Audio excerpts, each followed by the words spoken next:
देव यात्रा वर्णन। वशिष्ठ जी कहते हैं, सूर्य की स्थापना के 1 वर्ष पूरे हो जाने पर साम ने पुनः ऋषि श्रेष्ठ नारद से पूछा। साम ने कहा, हे देव ऋषि, भगवान सूर्य को स्थापित किए 1 वर्ष पूरे हो गए, अब उनकी वार्षिक पूजा कैसे की जाए?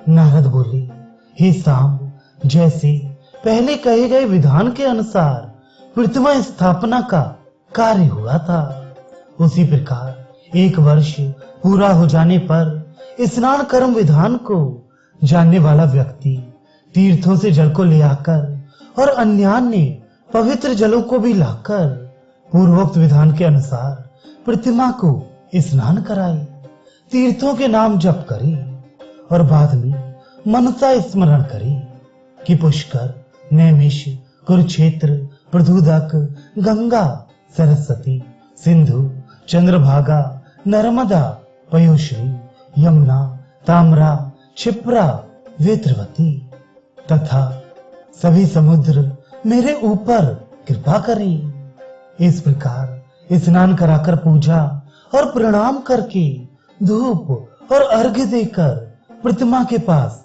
शयन करे। 3 रात, 7 रात, आधा महीना अथवा 1 महीना। इसके बाद संसार के कल्याणार्थ इसकी रथ यात्रा करानी चाहिए। रथ दर्शनीय हो और किंकड़ियों के समूह से युक्त हो। समस्त ब्राह्मणों को दक्षिणा और भोजन आदि से प्रसन्न करके प्रतिमा को रथ में स्थापित करके स्थान की परिक्रमा करनी चाहिए। इस प्रकार प्रतिवर्ष रथ यात्रा कराई जाने पर प्रजाएं भी सुख प्राप्त करती हैं और राज्य भी विपत्तियों पर जय प्राप्त करता है। समस्त जनवर्ग निरोग होता है, गायों का कल्याण होता है और रथ यात्रा कराने वाले भी स्वर्ग लोक के भागी होते हैं। साहू ने कहा, हे विप्रेषी, मेरे मन में ये बड़ा भारी संशय है, आप इसे बताएं कि एक बार स्थापित की हुई प्रतिमा को फिर उखाड़े कैसे? नारद बोले, प्राचीन काल में ही भगवान सूर्य का रथ बनाने के लिए विधाता ने संवत्सर के ही 2 भागों को लेकर रथ की कल्पना की। वह रथ समस्त रथों में श्रेष्ठ माना गया। उस रथ को देखकर विश्वकर्मा द्वारा और भी अनेक रथ, सोम इत्यादि समस्त देवताओं के लिए अनेक प्रकार बनाए। वैवस्वत मनु के द्वारा वह रथ स्तवन किए जाने पर इक्ष्वाकु पुत्र को दे दिया गया और वह रथ मानव लोक में उतर आया। रथयान से सूर्य का चलाया जाना कल्याणकर होता है, इसलिए हे साम, सविता देवता का रथ द्वारा पर्यटन कराया जाना दोष युक्त कार्य नहीं होता। इसीलिए सूर्य रथारूढ़ होकर इस पृथ्वी की परिक्रमा करते हैं। हे जाम्बती पुत्र, चलता हुआ सूर्य का मंडल देखने में नहीं आता, उसकी गति अदृश्य है। इसीलिए सूर्य की यह रथ यात्रा कराई जाती है। हे यदुनंदन, अन्य देवताओं का चालन नहीं होता। ब्रह्मा, विष्णु और शिव इत्यादि देवता एक बार विधि पूर्वक स्थापित किए जाने पर पुनः स्थान से दूर नहीं होते। इसीलिए सूर्य देवता की यात्रा रथ द्वारा कराई जाती है। इस लोक में प्रजाओं की शांति के लिए प्रतिवर्ष सोने, चांदी अथवा सुदृढ़ काष्ठ से बना हुआ दृढ़ धुरी और चक्र से युक्त रथ बनवाना चाहिए। मनोहर ढंग से बनाए गए उस श्रेष्ठ रथ में प्रतिमा को आरोपित करके सुंदर अश्वों को जोतना चाहिए, जो कि श्रेष्ठ अश्वों के लक्षणों से युक्त हों, सुंदर मुख वाले हों और वशवर्ती हों। वे अश्व रोली से टीके हुए हों और चामर से विभूषित हों। ऐसे अच्छे अश्वों को जोतकर रथ के आचार्य को दान देना चाहिए। धूप, माला और अनुलेपन से विधि पूर्वक पूजा करके और विविध प्रकार के आहार से श्रेष्ठ ब्राह्मणों को भोजन कराकर सूर्य का यज्ञ पूर्ण करना चाहिए। टूटी हुई आशा वाला और भूख से अत्यधिक पीड़ित ऐसा जो भी व्यक्ति उस रथ यात्रा का चिंतन करता है उसे पुण्य लाभ होता है। दान न देने वाला स्वर्ग स्थान से च्युत हो जाता है। दक्षिणा से हीन सूर्य का यज्ञ प्रशंसा योग्य नहीं होता। इसीलिए नाना प्रकार के अभीष्ट पदार्थों, भक्ष्यों, भोज्यों और अन्नों के समुच्चय से समस्त जन वर्ग को प्रसन्न करके इस मंत्र का उच्चारण करना चाहिए। आदित्य, वसु, मरुत, अश्विनी कुमार, रुद्र, गरुण, पन्नग, नवग्रह, असुर, यातधान, रथासीन देवगण, स्थापित दिक्पाल, लोकपाल, विघ्नकारक विनायक, जगत का कल्याण करने वाले तथा अन्यान्य दिव्य महर्षि, ये सब मेरी पूजा स्वीकार करी। मेरे मार्ग में विघ्न ना हो, पाप ना हो, मेरे शत्रु ना हो।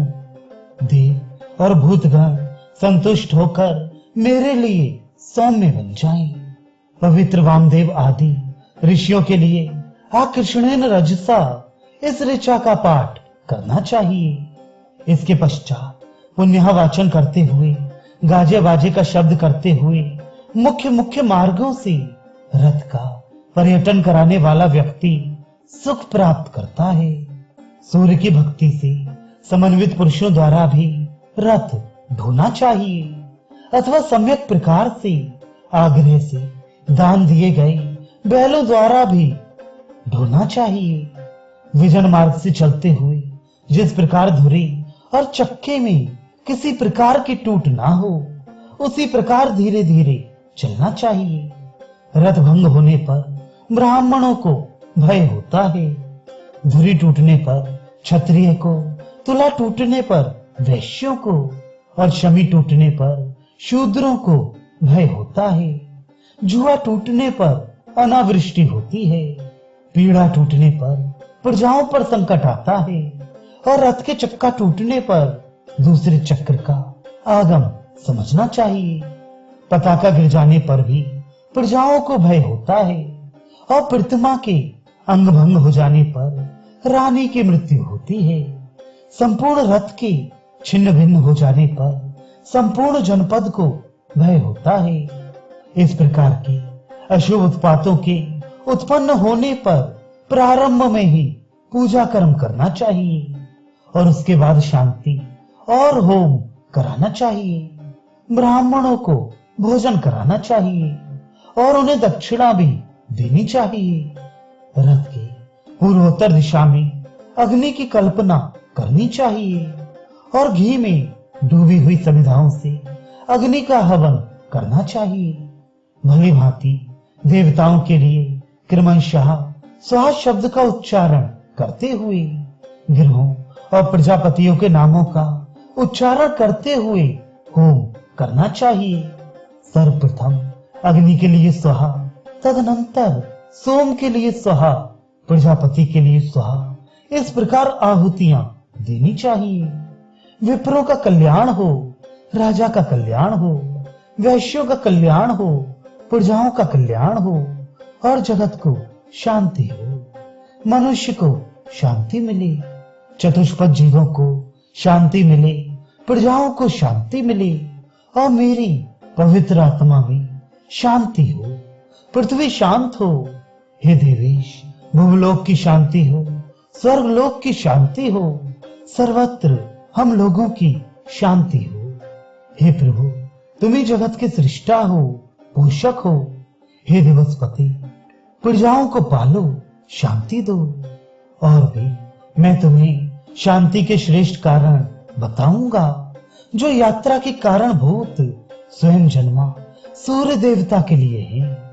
ग्रहों को दुष्ट मानकर उनकी भी शांति करनी चाहिए। अर्क की शांति के लिए मंदार की, चंद्रमा की शांति के लिए पलाश की, मंगल की शांति के लिए खादिर की, बुध की शांति के लिए अपामार्ग की, गुरु की शांति के लिए पीपल की, शुक्र की शांति के लिए गूलर की, शनिश्चर की शांति के लिए शमी की, राहु की शांति के लिए दूब की और केतु की शांति के लिए कुश की समिधा में यज्ञ करना चाहिए। अब दक्षिणा भी सुनो। सूर्य के लिए उत्तम धेनु, चंद्रमा के लिए शंख, मंगल के लिए लाल ऊन, बुध के लिए सोना, गुरु के लिए पीले वस्त्र, शुक्र के लिए श्वेत घोड़ा, शनिश्चर के लिए काली गाय, राहु के लिए खाण की खीर, केतु के लिए बकरा देना चाहिए। अब इनके भोजन सुनो। सूर्य के लिए गुड़ और चावल, सोम के लिए घी और खीर, मंगल के लिए हविष्यान, बुध के लिए दूध वाले अन्न, गुरु के लिए दही और चावल, शुक्र के लिए घी का भोजन और शनिश्चर के लिए पिसा हुआ तिल और उड़द, राहु के लिए मांस और केतु के लिए हल्दी में रंगा पीला भात देना चाहिए।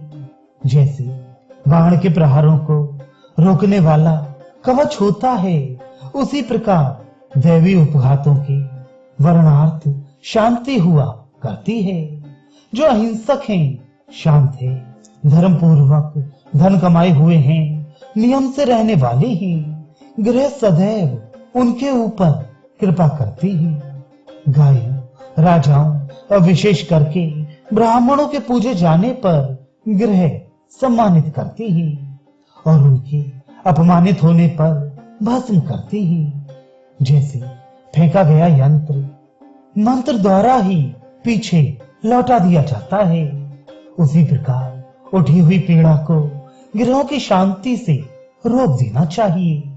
यज्ञ करने वाले, सत्य वचन वाले, नित्य व्रतोपवास करने वाले और जप होम में लगे हुए व्यक्तियों की ग्रह पीड़ा शांत हो जाती है। इस प्रकार प्रजाओं की शांति करके और स्वस्ति वाचन करके पुनः सूर्य रथ बनाकर परिक्रमा करनी चाहिए। बचे हुए मार्ग को इसके बाद पार करके मंदिर में पहुंचना चाहिए और प्रतिमा को रथ से उतारकर उसी प्रकार मंडल में स्थापित कर देना चाहिए। इसके बाद चौथे दिन सूर्य का विश्रमण करना चाहिए। धूप, माला और उपहार सामग्री से पुनः मंडल में उपासना करनी चाहिए। इस प्रकार जो कोई मनुष्य सूर्य के लिए यह विधि करता है, वह असंख्य वर्षों तक सूर्य लोक में आदर प्राप्त करता है। उसके कुल में कोई भी दरिद्र या रोगी पैदा नहीं होता। वर्ष पूर्ण होने पर सूर्य की यात्रा के दिन यदि किसी कारण से रथ यात्रा ना हो सके तो फिर 12वें वर्ष में कर देनी चाहिए, बीच में फिर नहीं करनी चाहिए। इसके बाद शांति कर्म करके शुभाकांक्षी व्यक्ति को हवन करना चाहिए।